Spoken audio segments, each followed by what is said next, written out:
Hurricane Erin has re-intensified into a Category 4 storm overnight and will continue to get stronger and larger over the next couple days. Here to give you the latest information, the things we'll cover in this video is how we continue to see ticks west in model guides. And each tick west means the potential for more impacts further west. So we'll speak on that. We'll talk about those potential impacts. We'll go over all model guidance and how I think Erin could make another run at Category 5 status over the next 24 to 48 hours. After we get done talking about Erin, we got another system, another tropical wave that has a shot to develop per the National Hurricane Center. It has a 50% chance to develop into a depression or a next named storm sometime in the next 7 days. So there's a lot of information to go over in this video. My name's Mitch. Hope you guys are doing well out there and having a wonderful start to your week. If you guys have not considered subscribing, certainly do that. Like the video if you do like it, and more importantly, if you guys got anything that I can pray about or pray over, please put it in the comments below, and then stay tuned for the very end of the video if you want to join us for a Bible devotion. So let's get rocking and rolling this morning. So this is Hurricane Erin. It's popping off cold cloud tops around the center of this system. But one thing that you'll notice right off the dot is we're starting to get a bit of a clearing again, once again, for the center of this storm. An eye is beginning to form. Over the last 24, 36 hours, this underwent an eye wall replacement cycle, which weakens these storms. And basically what that is the inner eye wall collapses and the outer eye wall becomes the new inner eye wall. This process weakens the storm for a period of time. For Erin, it was a long period of time, one of your longer eye wall replacement cycles that you certainly see. But eventually the storm can sort of get its act back together, and then the wind field expands. So you get stronger winds further out away from the actual center of the hurricane when this happens. And that's why Erin is going to get much stronger and potentially re-intensify again, because the environment continues to be very favorable. But right now, it's making its closest pass to the Turks Caicos Islands. Of course, you got the Dominican Republic, you got Haiti down here, you got the Southeast Bahamas. It's going to get very close to you guys over the next 24 hours. But this thing is spinning away. It's a healthy hurricane, Category 4.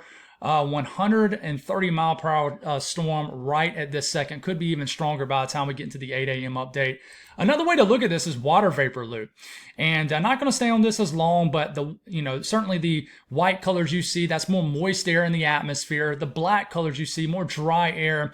And one thing to note is the drying of the middle of the system, which means an eye is beginning to form. So I do wonder if we're going to get that cleared out eye of a hurricane again over the next 24 or 36 hours. And I think we will. This is going to kind of undergo a second peak, if you will, as far as intensity. Will it get as strong as it was a few days ago when it was a 160 mile per hour Category 5 storm? I don't think so, but I would not rule it out. So the latest from the National Hurricane Center, like I said, it's a 130 mile per hour major Category 4 storm moving around west-northwest. Right now, it could begin to turn more northwest, more north over the next 24 hours.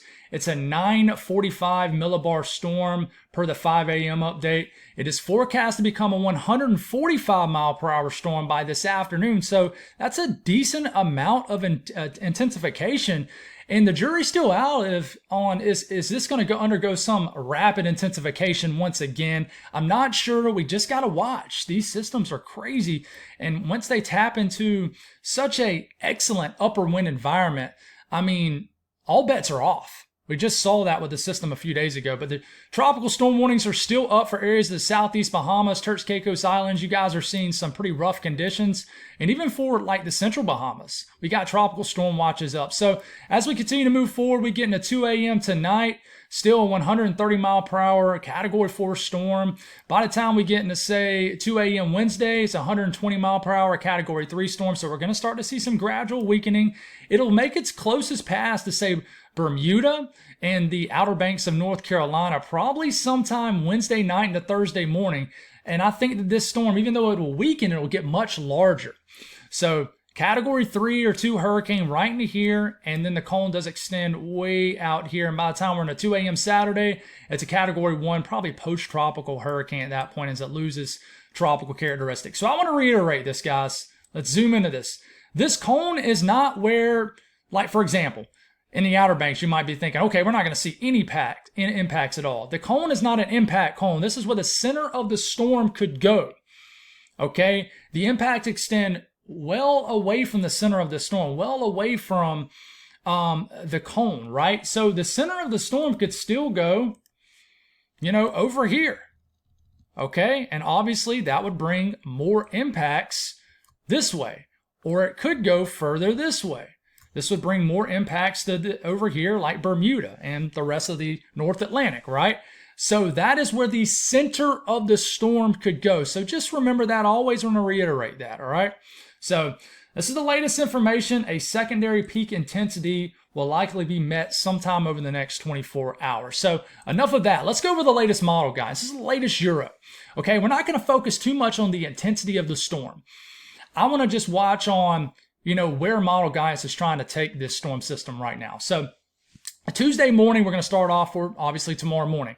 So here it comes, the Euro. This is slipping up on your screen. We get into Wednesday morning. All right, this is sort of right between Bermuda, the southeast coastline, and the Bahamas at this point. Okay, this is 48 hours from now. Okay, we get this into Wednesday night, starting to make one of its closest pass to, say, the North Carolina coastline, well away from the South Carolina coastline. But, we get into the middle of the night, Wednesday night into Thursday morning. I mean, this is close enough where we're starting to see almost some outer bands into the Outer Banks. We got to watch out. Those words kind of mash together, right? But the core of the system certainly still way offshore. But the wind field, just remember, has expanded. So we're getting tropical storm force wind gusts, I think, even in this area right here. But this continues into Thursday morning. We're going to flip it up here now and look at the northeast. How close is to get to, say, Long Island, southern New England? It's well offshore, but the wind field is much larger. So even though you're not seeing any moisture, say like in this area right here, we're probably still getting some strong, gusty winds wrapping around this system. This is a very large hurricane, but it is definitely a wide right miss for sure. Now, what about Atlantic Canada? It's definitely going to miss to the east. I mean, model guidance style. Now, I could tick back. I don't want to say definitely, but, I would say there's been a slowing trend with this. So it looks like the weekend time frame is what you watch for in, say, Newfoundland, St. John's. There was some runs a couple days ago that was certainly showing a scarier scenario, but this looks to flat out miss now based off the Euro. I mean, this thing's way offshore. What about the latest GFS? The GFS has continued to tick west. We'll start off tomorrow morning. Once again, here's Erin creeping up on your screen, well east of the Bahamas, and here it comes. It's just moving north. Okay, so we get into Wednesday. It's kind of, like I said, between Bermuda, Carolina coastline, Florida, and the Bahamas. And we stop it right here. This is actually close enough to where it's bringing certainly some outer bands into the Outer Banks. Strong gusty winds, but we got just a monster hurricane Wednesday night right off the shoreline. And I'm going to talk about this, but there's evacuations, mandatory evacuations for the Outer Banks, even all the way down further south down the coastline too of North Carolina. I mean, this is a huge hurricane. Even though it's not likely going to make a direct landfall, you guys are still going to see significant impacts. So this races off to the northeast, and how close does it get, say, to southern New England? It's definitely misses to the right, but still strong gusty winds. And what about Atlantic Canada? We take a look here, and the GFS is definitely closer than the Euro. So that's why you got to continue to watch out for this. It looks like it gets tugged more by the trough to the north, and you guys are clipped by the northwest edge of Erin, and that could certainly bring some impacts. Okay, now I do want to show you the icon. The icon has been just gung-ho about this being further west for a while. So if it does end up taking the further west scenario, you got to tip your hat to the icon. Okay, but it just really wants to rapidly strengthen this again. I do want to mention the strength here with the icon. And it has a Category 5 hurricane right off the coastline. And this is certainly close enough to the Outer Banks to bring significant impacts. Like I said, and you might be thinking, well, why? Because this doesn't even look like the yellows and the orange and the reds, whatever, is hitting land. Well, I'm telling you, the wind field is going to be massive with this. It's going to get much larger. It makes a close pass. Now, what about some hurricane models? This is in knots over here, this little key. So just when you're looking at this, the green outer edge, this is tropical storm force winds. So in miles per hour, 40 mile per hour winds or higher. What about the, what is this, the H-Wharf model? It gets close. We get tropical storm force winds almost into the Outer Banks. This is Bermuda. I keep saying this. If this thing splits the gap between the Outer Banks and Bermuda perfectly enough, beautifully enough to where there's no significant impacts for either one, we are very fortunate. right? So we continue to move this forward. Look how the wind field expands. And that's what I want you to pay attention to also. Like this is tonight. Look how kind of small the wind field is. Watch how it just grows in size. Larger and larger and larger. I mean, it's so large that the center of the storm is well offshore of southern New England. But I mean, tropical storm force winds are just off the shoreline of Martha's Vineyard, Nantucket. So that's just crazy. And what about the HFA model? How close does it get? It does get the tropical storm force winds closer to the Outer Banks here. You can see the greens getting into the Outer Banks and, you know, Rodant and Cape Hatteras, Hatteras Island. Yeah, that would bring significant impacts. A stout northerly, northeasterly flow with a wraparound cyclonic rotation of this system. Okay, what about the HFB model? How close does it get? Pretty darn close. Look how large the wind field gets.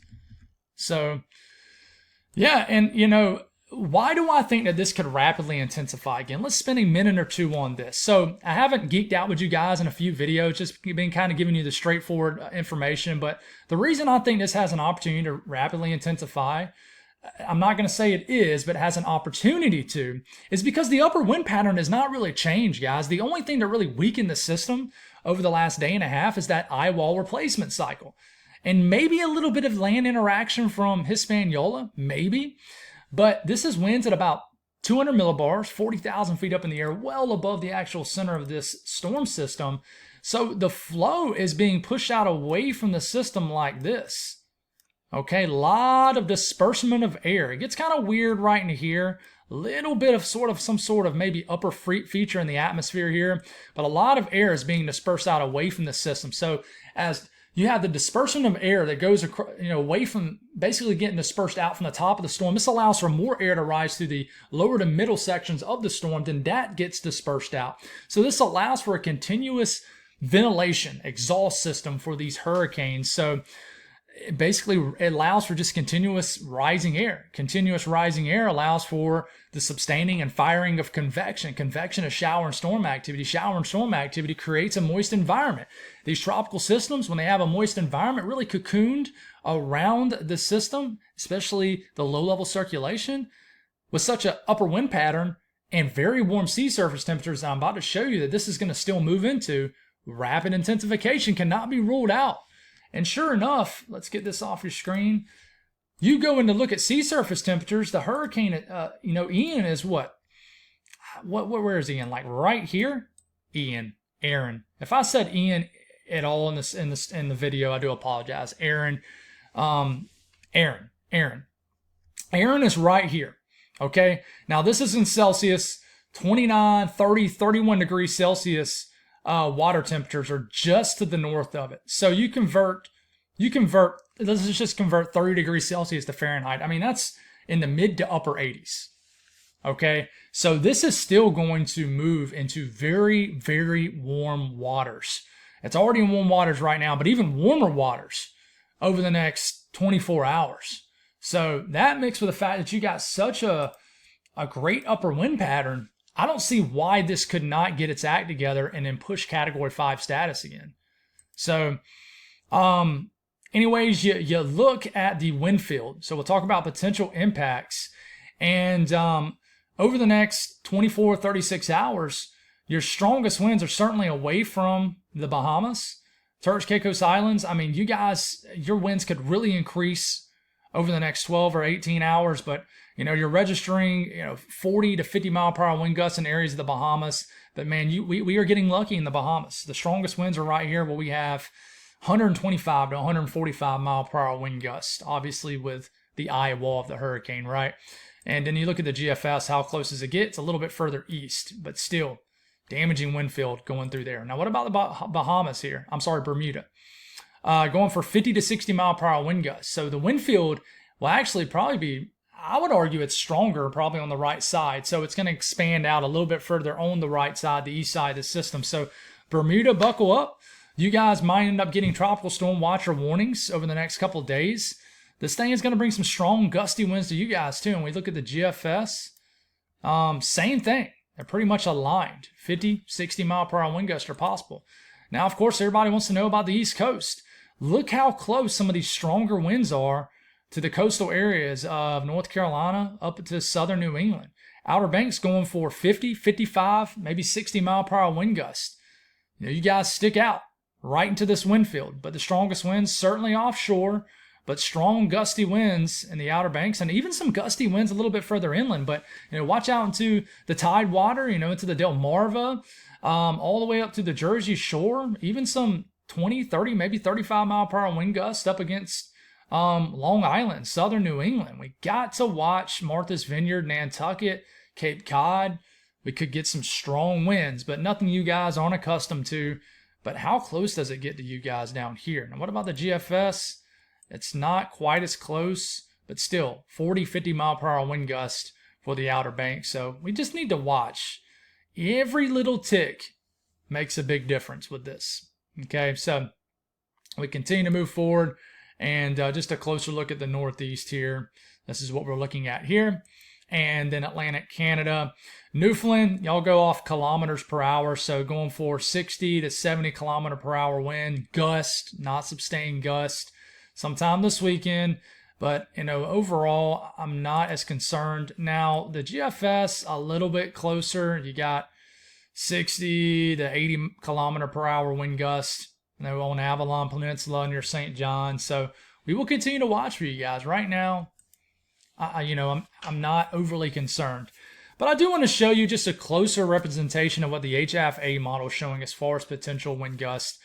It's incredible how close this is to just, in all the bad ways possible. I mean, to devastation to the Turks Caicos Islands and the Bahamas. And you guys are still going to see impacts, but I want you to look at how close this gets to the Outer Banks.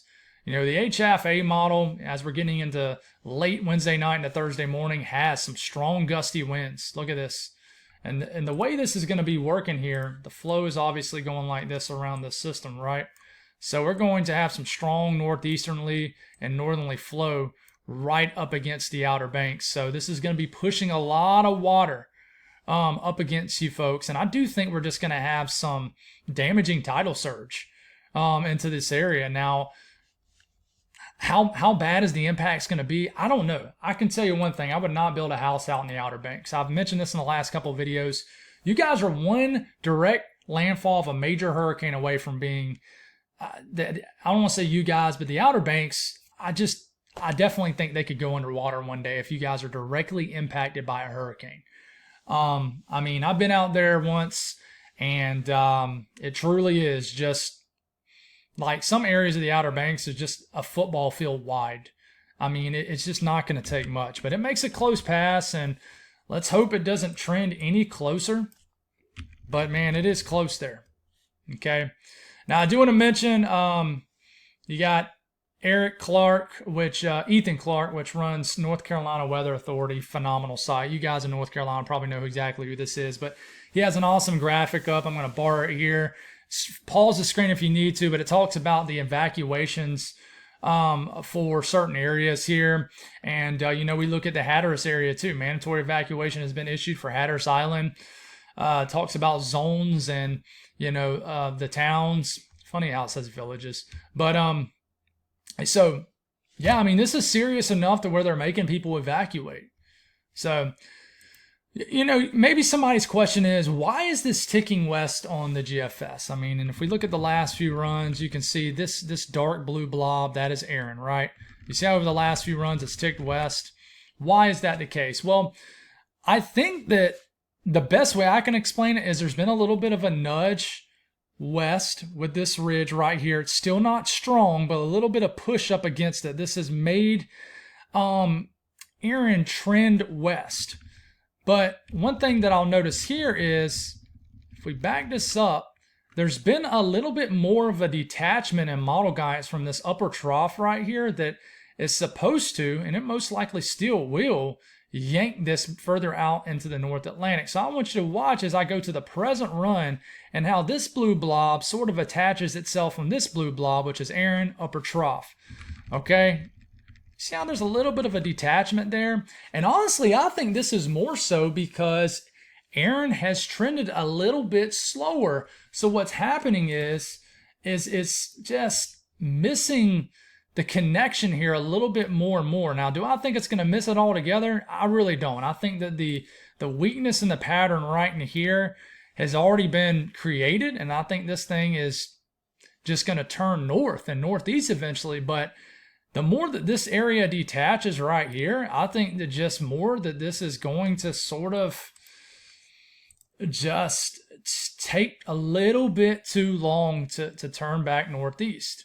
So, or turn northeast, because it never was going northeast in the first place. So anyways, moving past that, let's see if we got any new information from the National Hurricane Center. We don't. We got another area to watch, folks.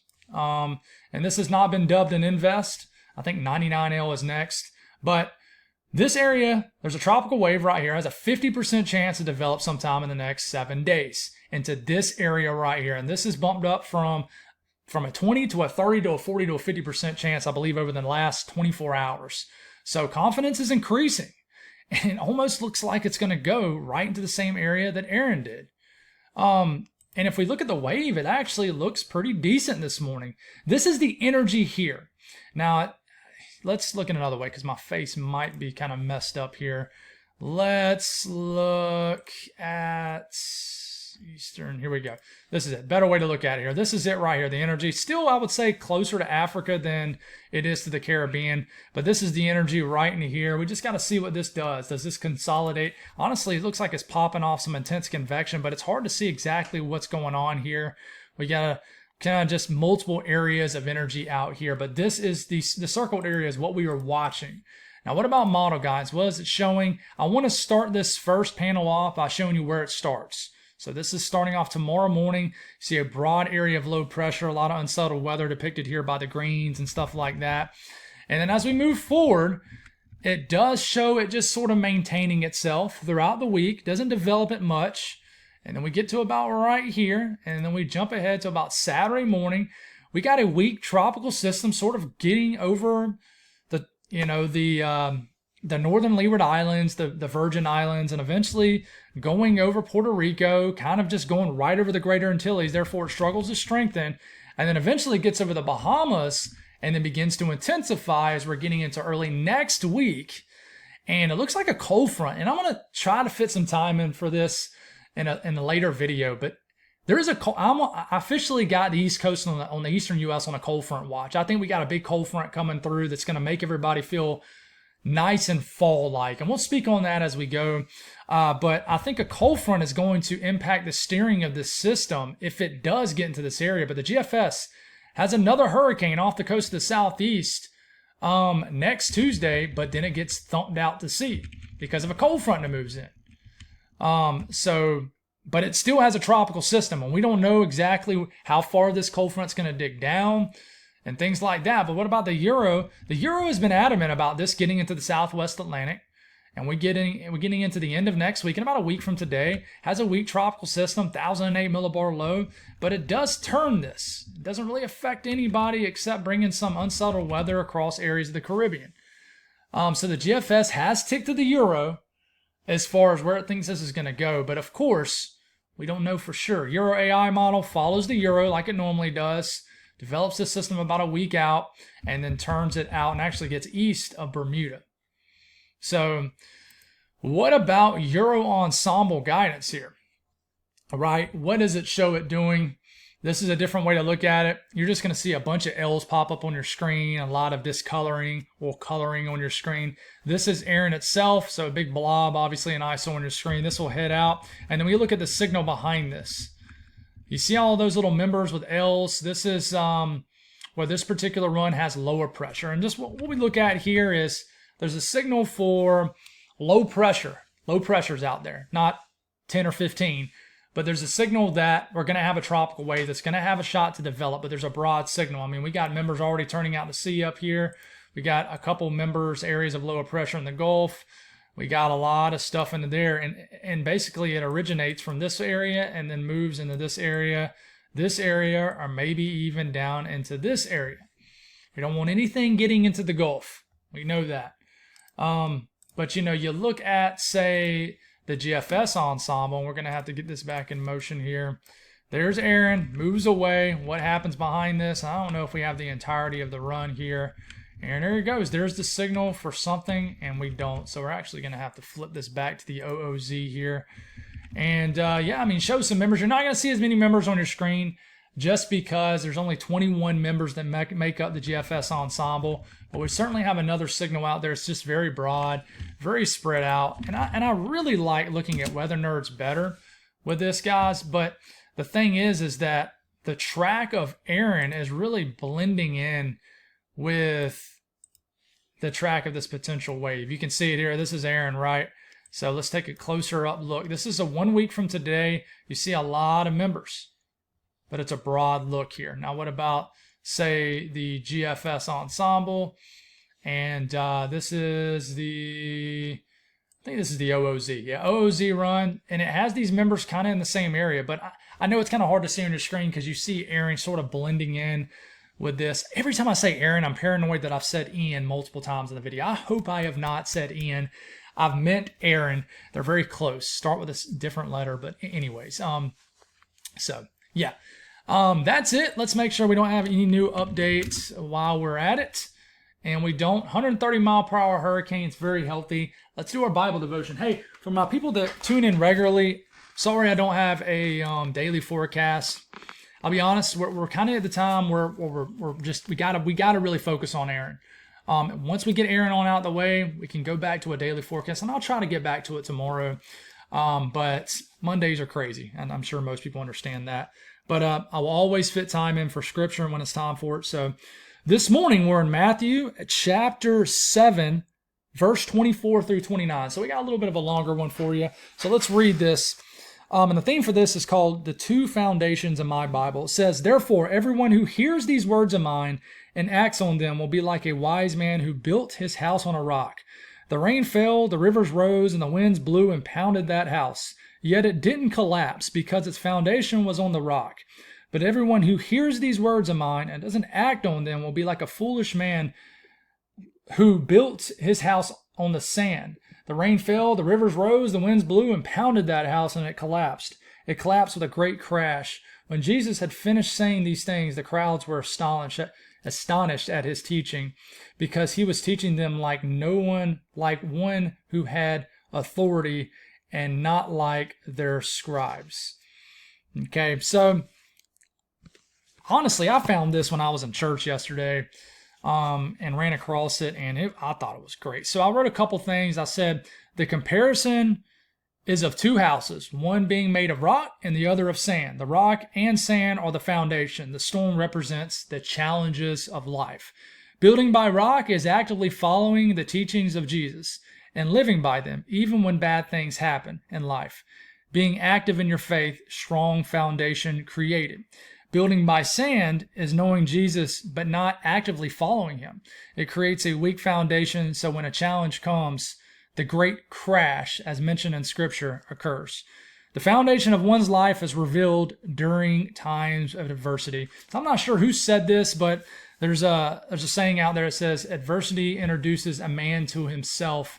And boy, oh boy, is that true. So, building that foundation, we mention this a lot.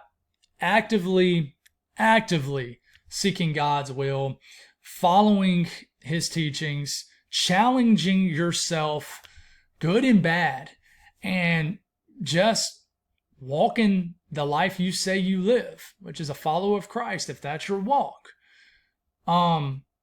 is going to strengthen that foundation. It's like a rock foundation. If you say you're this, you say you're that, and then life gives you an uppercut and you fold like an omelet, right? And you just completely reveal how sand-like your foundation is, then, just remember that other people are going to see how you handle things also. You never know what seeds you're planting. When you go through something, someone sees you going through that and they're inspired by how you handle it, and them knowing that you're a follower of Christ might plant a seed, and then God works in, and next thing you know, that person is wanting to go to church, wanting to pray, wanting to find out what this Jesus is all about, right? So,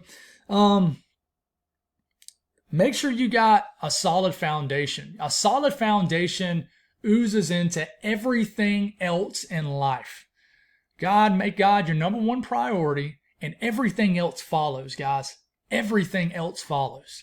It doesn't mean that you're not going to have struggles. It doesn't mean that you're not going to sin. It doesn't mean that life ain't going to knock you upside the head. But it does help you.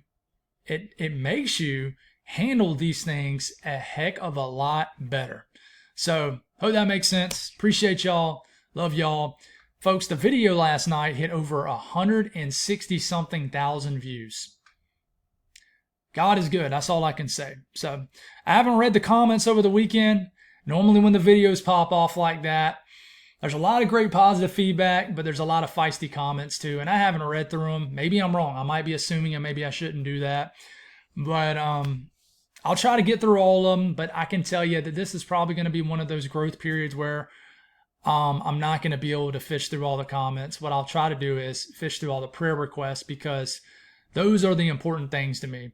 Now, don't want to jump on here and ask for prayer requests and not pray over these prayer requests. I know I got a lot of prayer warriors in the comments. That's very important to me. So, appreciate y'all. Thank you for the support. It has been an incredible weekend of growth. Just incredible. It hasn't really even sunk in yet, to be honest with you. So, love y'all. Appreciate y'all. Have a wonderful start to your week, and we'll do it all again this evening. God bless.